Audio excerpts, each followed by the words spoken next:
Imagine pulling up to your own dock, ready for a peaceful afternoon on the water, only to hear sirens blaring and sea cops sprinting toward you like you're smuggling state secrets.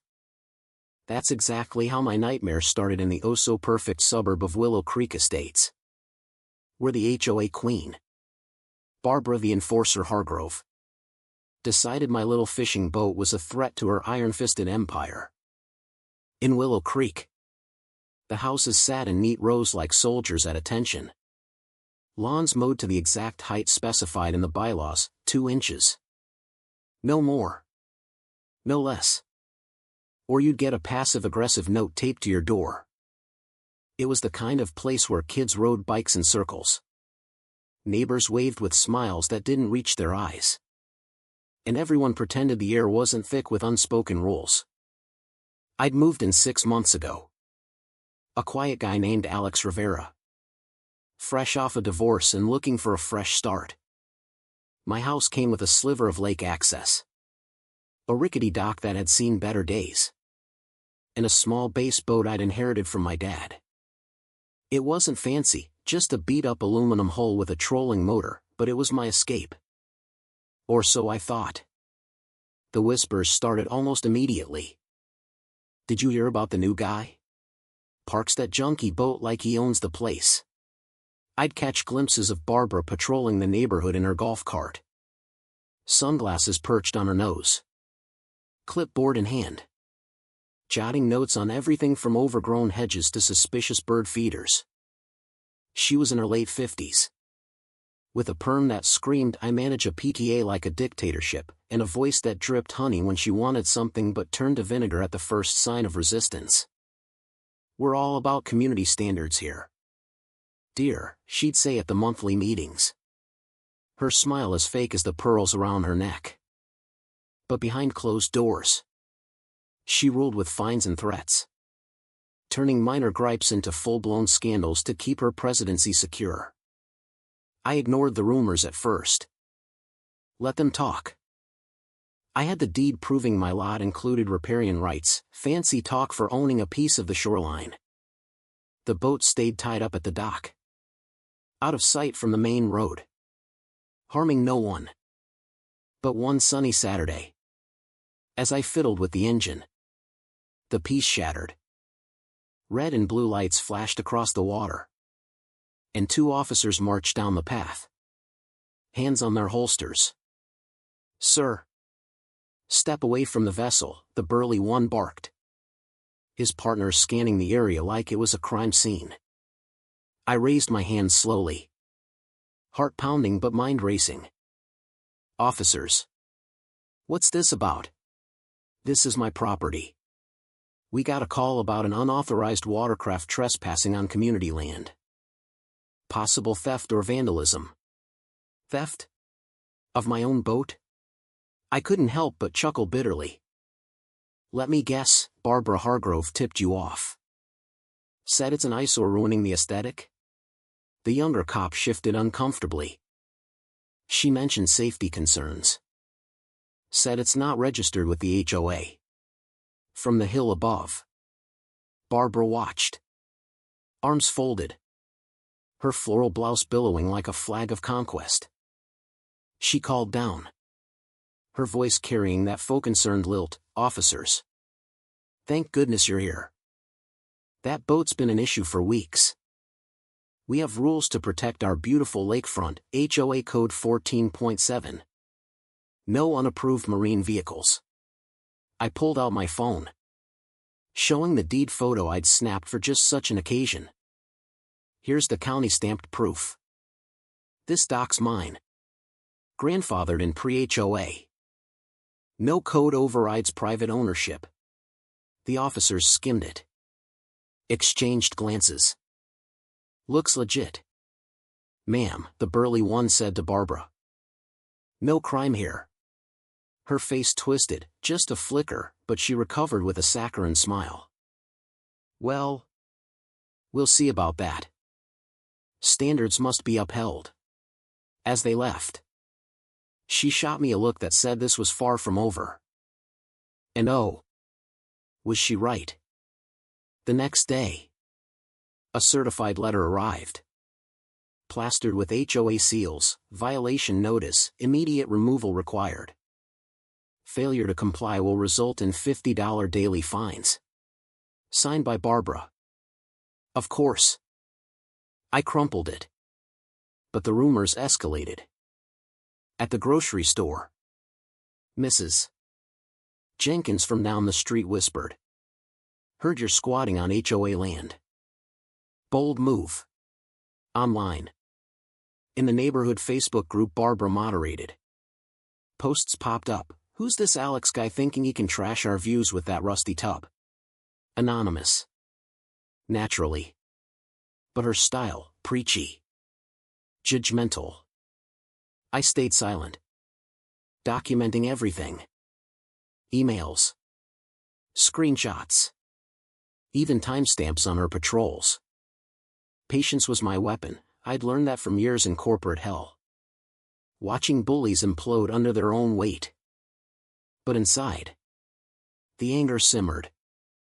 Why me? Because I was new. Single. No kids to blend in. Easy target for her to flex power and rally the sheep. Then came the escalation. A week later. Another cop visit, this time at night. Flashlights beaming into my windows. Report of suspicious activity near the dock. Possible drug deal. I opened the door in pajamas.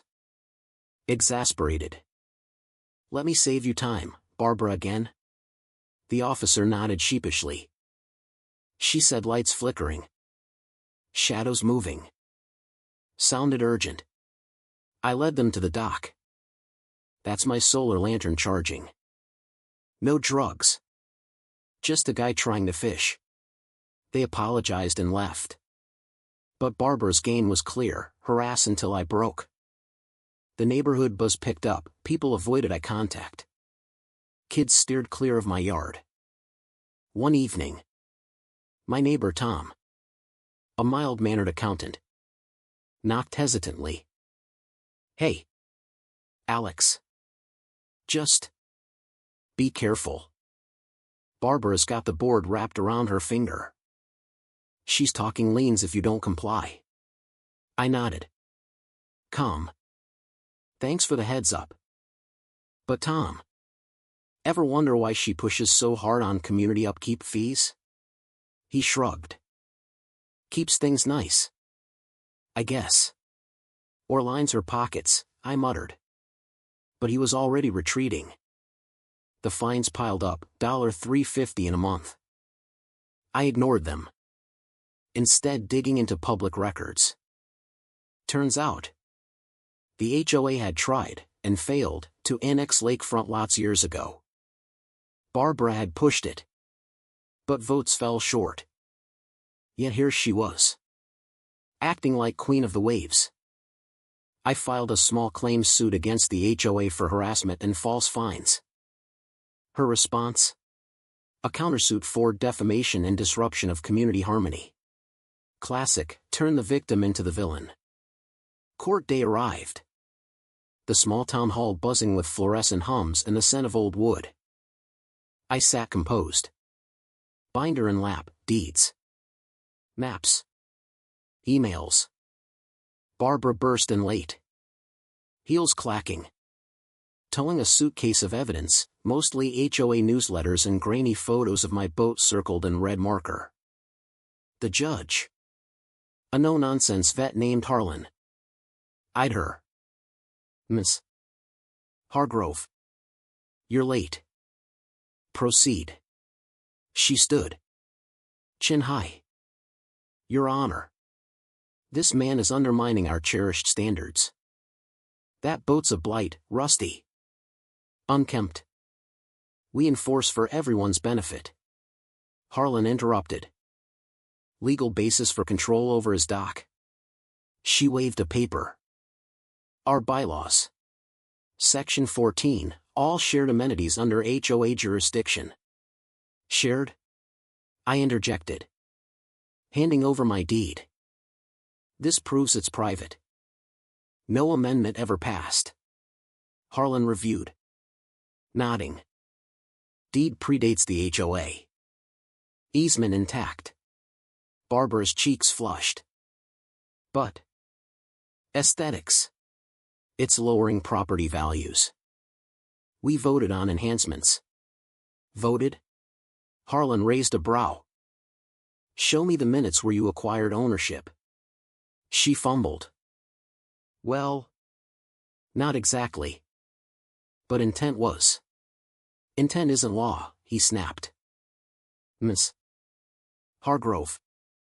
This reeks of overreach. As he ruled in my favor, fines voided. Harassment noted, Barbara's mask cracked. This is outrageous.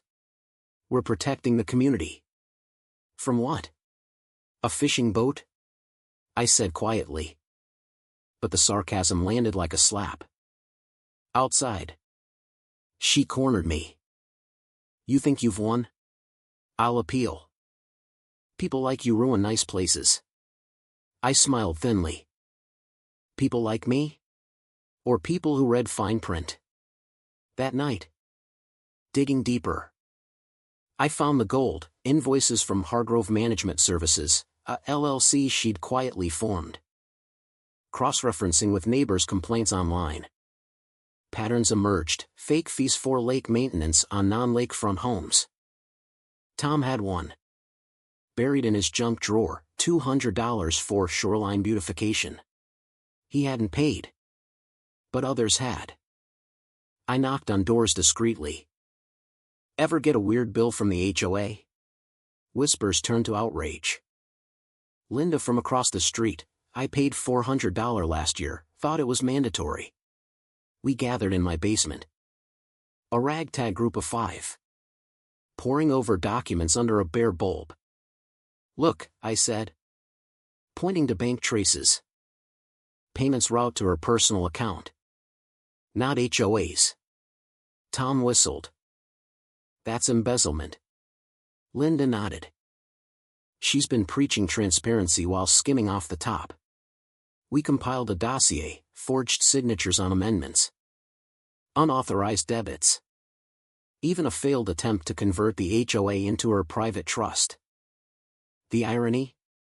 She championed rules while breaking every one. I tipped off the district attorney anonymously. Attaching scans. Days later. An investigator called. Mr. Rivera? We've opened a probe. Stay low. But Barbara smelled blood.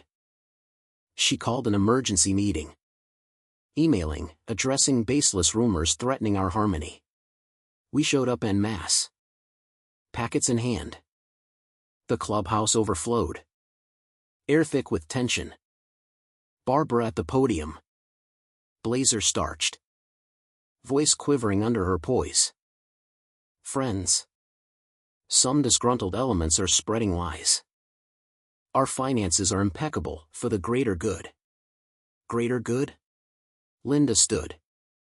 Like the $24,000 in ghost fees funneled to your LLC? Gasps. Barbara paled. That's administrative efficiency. I rose. Efficiency? Or fraud? We have records. Barbara. The DA does too. Her eyes widened. Hands gripping the podium. You're twisting facts. I built this community. No, Tom said. You bled it. Doors swung open, detectives entered. Badges flashing. Barbara Hargrove? Warrant for your records. Come with us. She stammered. Face contorting from smug to shocked panic. This is a mistake. I enforce order. As they cuffed her quietly. The room held its breath. No cheers, just satisfied silence as her empire crumbled. In the aftermath, the judge appointed interim overseers. Audits revealed $50,000 in misappropriated funds. Restitution checks arrived. And we reformed the HOA, transparent budgets. No conflicts. Resident votes on everything. The lake sparkled freer. My boat bobbing without sirens. Neighbors chatted openly. Gardens bloomed unregulated. And porch lights glowed with real warmth. Barbara got 2 years probation. Banned from boards forever. Passing her in court. Her defeated glare met my steady one. No words needed, the chameleon queen unmasked. But here's the kicker, in a world where HOA tyrants hide behind community standards to wield power. Was Barbara the real villain? Or just a symptom of a system that lets petty dictators thrive unchecked? You tell me, was justice served? Or should we all be watching our own backyards a little closer?